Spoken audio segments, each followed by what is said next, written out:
Hello students, welcome back to Tuition Masters YouTube channel, and today we are going to discuss a one short session of the chapter Gravitation. So, our first part is a quick introduction. So you might have heard about this many a times that once upon a time that Sir Isaac Newton was sitting under an apple tree and suddenly an apple had fallen on his head. Now, after the apple had fallen on his head, he started to think that if the earth is attracting the apple towards it, why cannot the moon attract? Why can't the earth attract the moon also? So he started to research. Now, after researching, he found that the motion of the moon around the earth is due to a centripetal force. And this centripetal force is provided by the force of attraction of the earth, which was the gravity of the earth. And if there were no such force, then the moon would pursue a uniform straight line motion. Now, you might see what is the centripetal force. Centripetal force is nothing but the force that causes this acceleration and keeps the body moving along a circular path acting towards the center. Like here, if we talk about like this, the moon orbits around the earth, right? So if there was no such one, it would move tangentially, like it would directly go in different like in a uniformly straight line motion, the moon would follow. But now there is a centripetal force due to which moon does not fall on the earth due to attraction. Now, we have to study one important topic, which is the universal law of gravitation. Now, every object in this universe attracts every other object with the force, which is proportional to the product of their masses and inversely proportional to the square of the distance between them. Basically, let's take that we have two objects m1 and m2, and this m1 the mass is capital M and other one the mass is small m, and these are the two forces. Now if I say according to the universal law of gravitation, the force which is there between these two objects, that will be directly proportional to the product of the masses. This means I can say that the force is directly proportional to the big one m and small m, the mass of both of the objects. So let's consider this to be equation number 1. Now, and the force between two objects is inversely proportional to the square of the distance between them, inversely proportional. So we can write it as f is inversely proportional to 1 by the distance square. Correct? This is inverse proportion. This is our equation number 2. Now, if I combine equation number 1 and equation number 2, I'll get this equation 3. Or I can even get equation 4 as well. But I added an extra thing. What is this G? G is known as the constant of proportionality. Okay. And in physics, we call it as the universal gravitation constant. Capital G, and by multiplying it crosswise we will get the other formula, which is f into d square is equals to g capital M and to small m. So this is what we get. This is an important formula.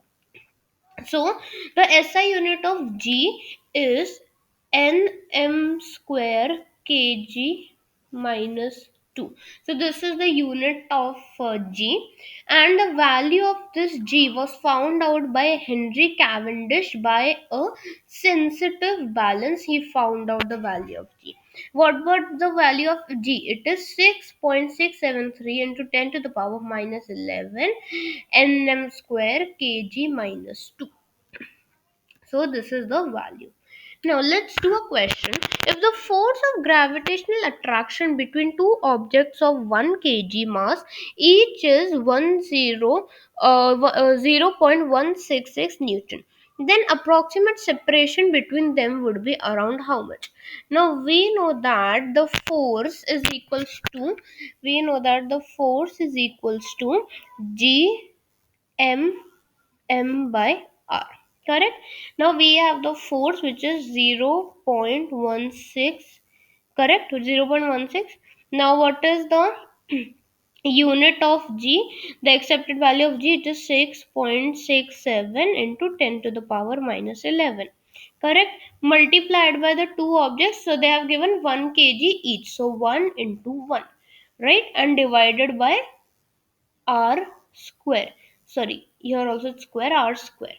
R square, distance square, anything we can take.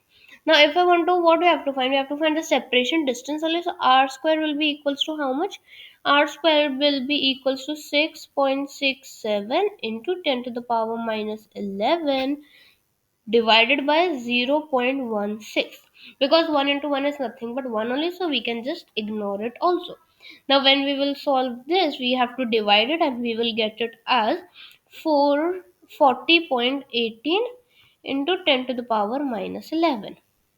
Now now if I take the decimals out, so I'll get the other value as 4 into 10 to the power minus 10, and this is the value of r square. So r will be how much then?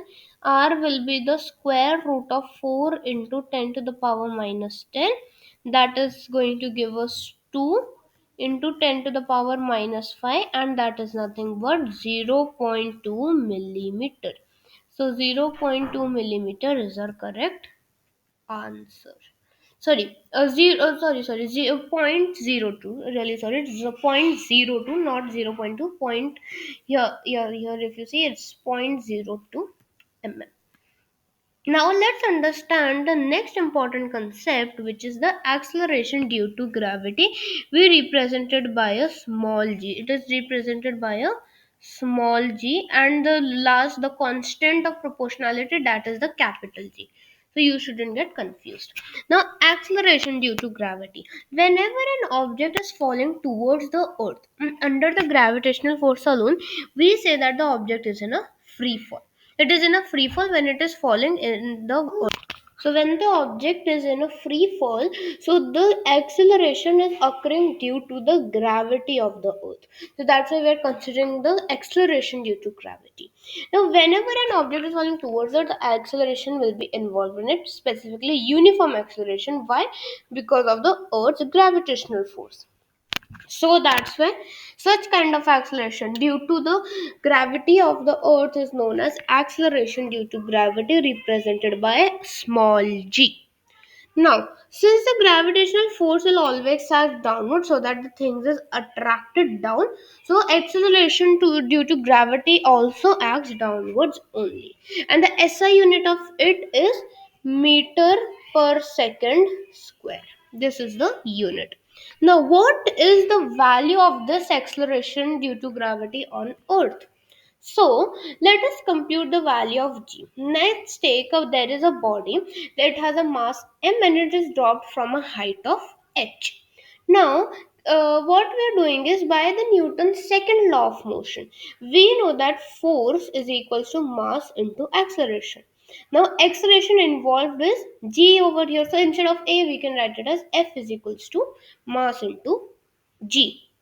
Now let's take that into the first equation.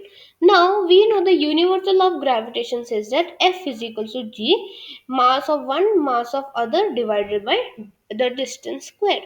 Second equation. Now let's take here the D, the distance as the radius of the earth R. So what do our equation becomes? It becomes F is equals to G, capital M, small m, by R square. Right? Now if I equate F is equal to mg and the other formula, so what will I get? This capital small m will be cancelled, and what I'll get is acceleration due to gravity is the constant of proportionality, mass of one object divided by the distance square, right? So if I put the value of gmr in this formula, so we know the value of g is 6.7 into 10 to the power minus 11, mass of earth is 6 into 10 raised to power 24 kg, and radius is 6.4 into 10 to the power 6 meter. We have all of this, so after calculating we will get the value of acceleration due to gravity as 9.8 meter per second square. So this is the value of it on Earth. So similarly, if you have all the values, you can even calculate the value of acceleration due to gravity on other planets too. Now, we should remember that value of g will depend on the radius and mass. If either of them will change, so g, acceleration of gravity, will also change. So motion under gravity. Now we know that g is constant near the earth, right? So all the equations for the uniformly accelerated motion of the objects are valid over here. So we know these are the three laws of motion, correct? Three equations of motion. So instead of a, this is acceleration. So instead of a, we will put it as g. We can replace it with g, where u and v will be the initial final velocity, s will be the distance covered, and t will be the time taken. So, while applying these equations, what we have to consider that if the motion as well as acceleration due to gravity both are downwards in the same in acting in the direction of motion, okay, where the acceleration due to gravity is following the direction of motion. If motion is going down, acceleration also going down, so g will be positive. But if the g, acceleration due to gravity, is going opposite against the direction of motion, so the g will become negative. So you have to understand this rule. So let's solve a question. A car falls off a ledge and drops to ground in 5 seconds. Calculate the speed of striking the ground and the height of the ledge. So see this. How will we solve it? Now let's do the first part. Okay, first part we will do. Now, first part, what do we have is we know the time is given to us as 5 seconds time. Then the u we already we u is already zero, correct? And we have to find, right? And even we have the value of acceleration, which is 10 meter per second square. It's already given over here. So what we will do, we will use the first equation of motion, which is v is equal to u plus 80, but instead of a we can write gt also. Now after this we will get it as 10 into 5 g into t, which is 50 meter per second. So the speed on striking the ground is 50 meter per second. Now, the next part, B part, we will use here the third equation for finding the height of the ledge. So, V square is equals to 2GH, right? And U again will be 0 over here. Or we can even write it as H will be equals to V square divided by 2g, and that is nothing but 2500 divided by 20, right? We can cancel this and we'll get it as 125 meters. So the height of the ledge is 125 meters. So as you all know, we got the value of v as 50, so that we took a square and we got it over here. So here are your solutions. Now let's understand about the next topic, which is the mass and weight. So let's meet Mr. Astro. His mass is 70 kg. His mass is 70 kg. Now you should recall that mass of any object means the amount of matter which is contained in the body or the substance, right? Take suppose that Mr. Astro landed on moon. Will his mass remain the same on moon also? So the answer is yes, because when we talk about the mass of any object, it will remain same anywhere you can go. If you go on Mars also, if you go on Jupiter also, if you go on moon also, if you come on Earth also, everywhere the mass will remain same. Now, we know that Newton's second law of motion is F is equals to mg, as we have replaced A, right? So, mg is what? Mass into acceleration due to gravity is the force of attraction with which Earth is pulling on the objects its gravitational field. It's pulling down the objects. That's why I can easily sit, we can easily stand, right? Or else if gravity won't be there, we all would be floating because there won't be any attraction. So this force of attraction of the earth on an object is known as the weight of the object. And weight, we can also write it as the mass into the acceleration. So weight will depend on the mass and what is the gravitational acceleration on that specific body. So here weight can change. If you go on moon, it can change. If you go on Mars, it can change because of the gravitational acceleration. Now next is our thrust and pressure. So basically, thrust is defined as a force which is acting normally on the surface. Take suppose if you want to a simple act, if you want to put a pin into a cardboard. So the force you will exert on the pin is what? In this case is right into the board. We are acting normally on the surface, we are doing it, right? So this force is applied perpendicular to the surface area. It is perpendicular, right? Here if you see, this is perpendicular to the surface area. So such kind of force is termed as thrust. So thrust exerted by a body placed on a surface will always be equals to the weight. So we can say that thrust which will be exerted will always be equals to the weight of the body. So whenever you're standing or if you're laying, any way you're doing, the thrust remains same in all the cases. So thrust is the force which acts perpendicular. It is a vector quantity, as well as the SI unit of it is Newton. Basically not SI, it's Newton. The units is Newton over here. Now in CGS unit, yeah, SI unit is Newton. CGS unit is Dyne. Okay, where 1 Newton is equals to 10 to the power 5 Dyne. Alright, and the gravitational unit of thrust in MKS system. MK system is kgf. And what is kgf? 1 kgf equals to 9.8 newtons. So it depends upon the area also. If we have a large area, so the force will be applied throughout the surface, so the intensity of the force goes down, the force will decrease. But if a small area, entire thing will be concentrated at this single point only, so the intensity of the force will increase.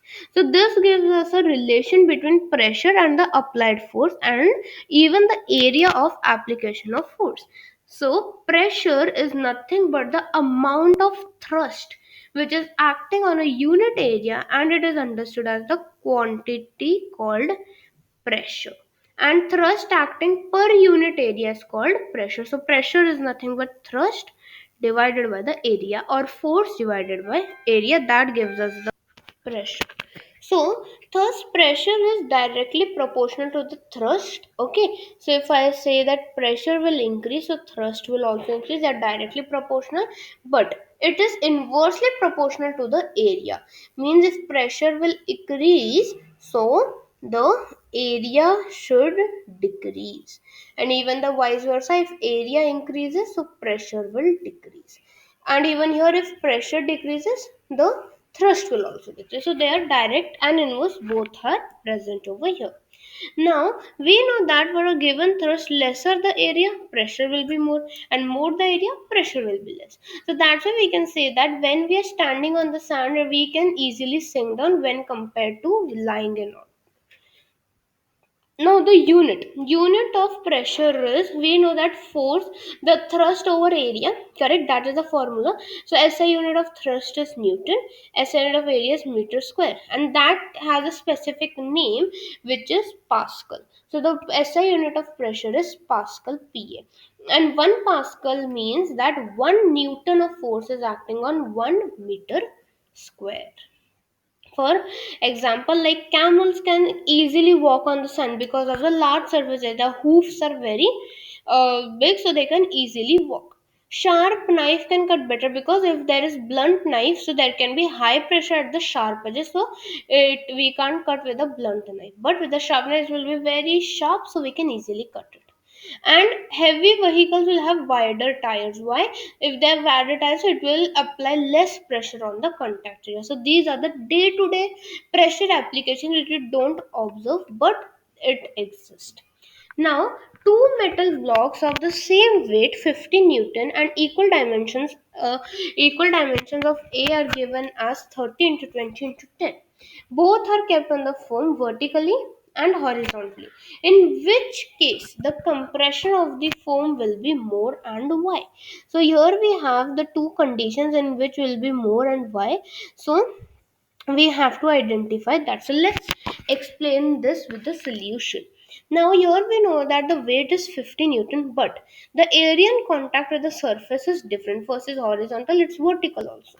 So let's take, if I talk about the area number 1, A1. So it will be 10 into 30, which is 30 centimeter square, 0.03 meter square. Okay. And on second case, it will be 600 centimeter square, just 0.06 meter square on in those cases.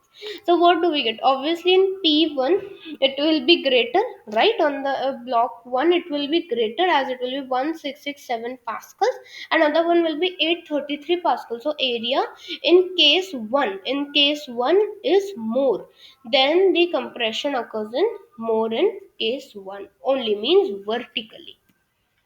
So next understand about the buoyancy.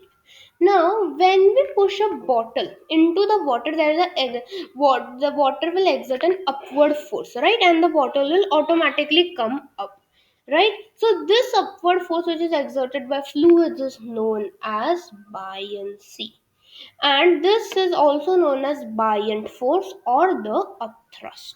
Now all the liquids, all the fluids which are liquids and gases, they have the property of applying a buoyant force on the immersed objects, and the air also applies buoyant force on objects, but the force applied by the air will be very less, but still it can cause flotation of objects like hot air balloons. Now, whenever a substance is placed in a fluid, there can be two possibilities, right? Either the substance will float or the opposite, it will sink. So, it is also determined. Now, the weight of the body W, let's take that the weight of the body is W, it is vertically downwards. This force has a tendency that it will sink down. If weight is more, obvious it will sink down. But buoyant force of the liquid is Fb, and it is vertically upward, so it will take the objects up. It will for floating. Now with this we can get three cases where the weight is greater than the buoyant force, where the weight and buoyant force both are equal, and where weight is less than the buoyant force. So what will happen? Let's understand. Now, if the weight is more than the buoyant force, so the object will sink. The object will sink. When it is, and that is known as negative buoyancy. And when the weights are equal, if the weight is equal, buoyant force is also equal, then it will float on the surface. Float on the surface of the fluid. But when the buoyant force is greater than the weight, so what will happen? It will float inside. Okay, it will float inside the liquid. Like here, if you see, and that is known as neutral buoyancy. Now, this principle of buoyant force buoyancy was first discovered and analyzed by a famous person, Archimedes, and it was even called as Archimedes Principle. Now, let's understand a quick thing about Archimedes Principle. So, basically, Archimedes Principle states that whenever a body is immersed in any fluid, it will experience an upward force or upthrust, which is nothing but buoyancy. It will experience buoyancy, and the magnitude of this force will be equal to the weight of the liquid which is displaced by the immersed body. So you should always remember that. And the last topic of this chapter is our relative density. Now, if we recall, in mechanics, we use a reference frame to compare the information of two different bodies, correct? Now, here also we are going to use a similar abstraction to compare the density of different liquids with the particular liquid. And such kind of concept is known as relative density. So the it is what it is the relative density is nothing but a ratio of the density of a substance divided by the density of water at 4 degrees Celsius, which is important. And the symbol for the relative density is R dot D. This is the symbol. And also we can express it as the ratio of mass or weight with respect to the substance. So we are taking a particular liquid as water. Now, relative density is the ratio of similar quantities, and such physical quantities are dimensionless. They, like here also, kg by meter cube divided by kg per meter cube. So there will be no unit of relative density, and it is a useful concept as it will help us to know whether a substance can float or sink in water. So that's why we are considering water here. Now, we can even apply here if the relative density will be less than 1, so the object is going to float. Whereas if the relative density will be more than 1, so the object will sink. Clear cut idea we can get. So let's solve a bit questions and then let's complete with this chapter. So our question is, if the relative density of gold is 19.3, so what will be the density of gold? So we just have to apply the same formula, right? So let's try to do it. Now we know that the relative density will be what? It will be the density of gold divided by the density of water. So we can take that 19.3 relative density is equal to density of gold, which is x, divided by density of water, which is 1000. And next is x will be how much? X you just have to multiply, which will give us 19,300 kg per meter cube. So this is the density of gold. Sorry, here is the density of gold. Now, next question is, relative density of silver is 10.8. The density of water is 10 cube. Find 10 cube meter per cube. What is the density of silver in the SI unit? Now, we know again the same thing we will apply. If I want to find the density of silver, so it will be nothing but the relative density, 0.8 into density of water, which is 10 to the power 3, and that's nothing but 10,800 kg per meter cube. So here is the density of silver. So thank you so much everyone for watching today's video. I hope it was informative. Don't forget to like, share and subscribe, and even comment down the next chapter you would like to study with me. So till then, stay tuned and goodbye.